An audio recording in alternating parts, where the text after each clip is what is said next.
So I think that Rockstar really messed up with a key thing they added yesterday in terms of new content to Grand Theft Auto Online, and that is Martin Madrazo's new dispatch services. So in case you haven't gotten on to play or you don't know what they are, essentially 6 brand new contact missions were added yesterday. They all go under the name Madrazo dispatch services, 1, 2, 3, 4, 5, and 6. All of them have you doing various different things and tasks located throughout Los Santos and San Andreas. And they're really fun, but they all have one major flaw. And that's what I'm going to be talking about in this video today, how once again Rockstar have ruined something fun by requiring us to do something that just doesn't make any sense. So you're probably wondering, how did Rockstar mess this up? How does this not make sense? And that is because you cannot play the missions with one player. These missions require 2 to 4 players in order to get done, which is strange for a couple of reasons. Let's talk about the first reason. Number 1, these missions don't actually require you to have multiple players to finish them. So what I mean by that is each contact mission can be done with one person. Like, you don't need 2 people to do separate events at different sides of the map at the same time. You can do one thing, go to the other side of the map, and do another thing. Now, that's just an example, but essentially, you can do everything in these missions by yourself.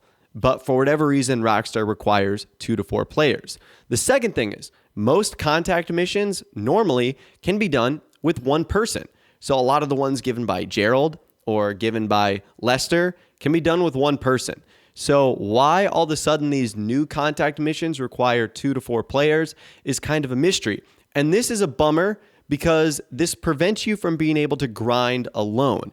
You need to have people on at the same time in order to do this. Now, I can hear a lot of people now, it's only one other person. If you can't find one other person, is it that hard? Well, sometimes it's not about having other people to play. It's about wanting to do things alone, sort of a grind. And that seems to be the issue here too. Now, on a separate note, this is totally like Rockstar to mess something up like this. I mean, and we should have expected this too. Think about all the businesses that they've added. Think about everything they've done in GTA Online. Pretty much everything requires you to be in a public session where you're exposed to other players. And even though these missions take you to your own private world where you won't encounter other players, the fact that you have to do it with other players is just such a Rockstar thing to do. And I'd love to hear from you guys in the comments down below. Are you disappointed that you can't do these missions alone and that you have to do them with someone else? I think a lot of people are going to be disappointed because I think there's a good part or a good portion of the Grand Theft Auto Online player base that does prefer to go lone wolf and doesn't want to do everything with either friends, or if they don't have friends on or crew members, they have to rely on a random player. Which, why would you want to have to trust that? And like I said, I understand things like Heist, where each player has a specific role, pilot, demolitions, etc. But with this, where there's only one objective that can be done with one person, it doesn't seem like it makes sense at all. It seems like recently Rockstar are ignoring the solo portion of Grand Theft Auto Online content for players who prefer a traditional GTA solo PvE experience. It seems like everything they're doing now seems to be pushing the agenda of play with others, or you have to play with other players in order to get this done. And another thing as well, being able to play by yourself typically means you don't have to worry about distractions, which means you can pretty much do them a whole lot quicker.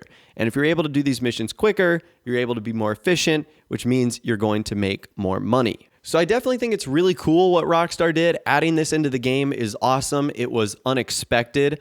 I'm pretty sure no one knew this was going to be coming into the game because it wasn't done by tunables. It was done by background scripts. So no one who looked in the files was able to see this. There obviously weren't any leaks on this out, so no one knew this was going to be coming. So it was a pretty cool surprise. But I feel like Rockstar ruined it a little bit by forcing the player to, basically play with other people in order to get this done. So I'd love to hear from you guys in the comments down below. Do you think Rockstar ruined the latest mode because of how they made you play with others? Or do you think that that should be expected on a mode like this, where there's maybe multiple different targets that you go after? Maybe Rockstar was just assuming that you'd want to do something like this with multiple players, but they should give you the option. It shouldn't be between 2 and 4 players. It should be between 1 and 4 players. So if you want to play by yourself, you can, but if you want to make it easier and play with others, you can too. So I guess this is just a little bit of Rockstar logic. doesn't make sense at all. But I'd love to hear from you guys in the comments down below. Let me know what you think on this and more. If you did go on to enjoy this video, though, a like rating would, of course, be awesome. And also subscribe to my YouTube channel if you are new or you like daily GTA 5 videos like this. With all the way, guys, like I said, thanks so much for watching. Take care, and I'll see you guys in the next video.